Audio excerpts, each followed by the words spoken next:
And for more on this, I'm joined by Dan Yee here in Washington. He's the CEO of CollegeNode, an online platform that helps international students learn about American universities.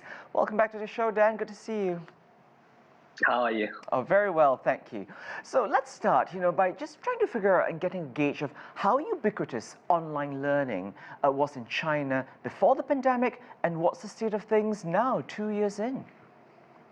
Well, the rate of adoption is very, very different. So in first-tier cities like Beijing and Shanghai, you see a lot of schools employing online learning, artificial intelligence to assist in the classroom. But when you go into the smaller cities, that level of online teaching drops significantly. But in the larger cities, a lot of teachers are already using that as a way to help them manage the classroom, do homeworks, and gamification of the teaching material.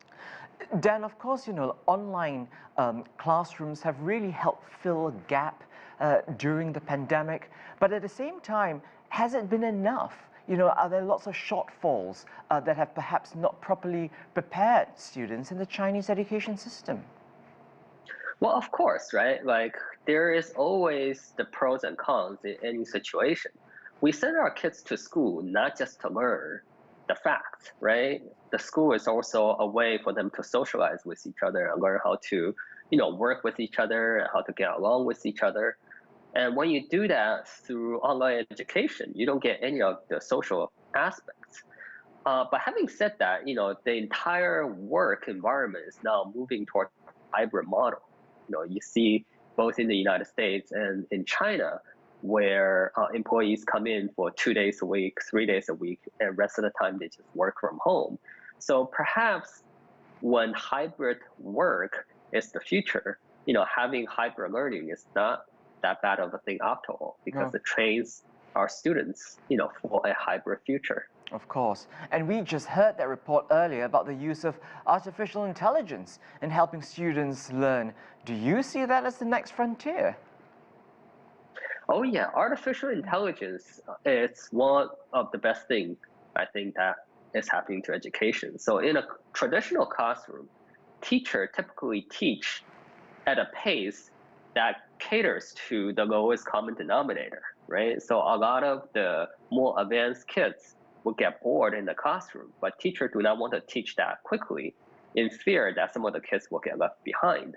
Whereas for artificial intelligence, it can measure every individual kids and teach at a pace in which they feel comfortable. So research has suggests that artificial intelligence teacher can actually give much better results in some subjects, whereas other subjects, for example, like writing, there's still some way to go, but it's only a matter of time before artificial intelligence taking over those subjects as well. Very interesting. But then, of course, when we start to talk again about what you brought up earlier, that urban-rural divide, do you see students in a rural setting being able to benefit from artificial intelligence learning? Well, they will. I think one of the big problems right now is still the penetration of internet in some spaces. So in big cities like Beijing or New York, people are used to, ubiquitous Wi-Fi, fast signal. Whereas if you go to more rural, remote areas, internet is not taken for granted. So I think in a way, as long as there is internet, I see that the prevalence and the penetration of artificial intelligence go very quickly. And a lot of it is the last mile problem in which we have to bring internet to those areas which do not have right now. Dan Yee is the CEO of CollegeNode. Thank you for your time as always.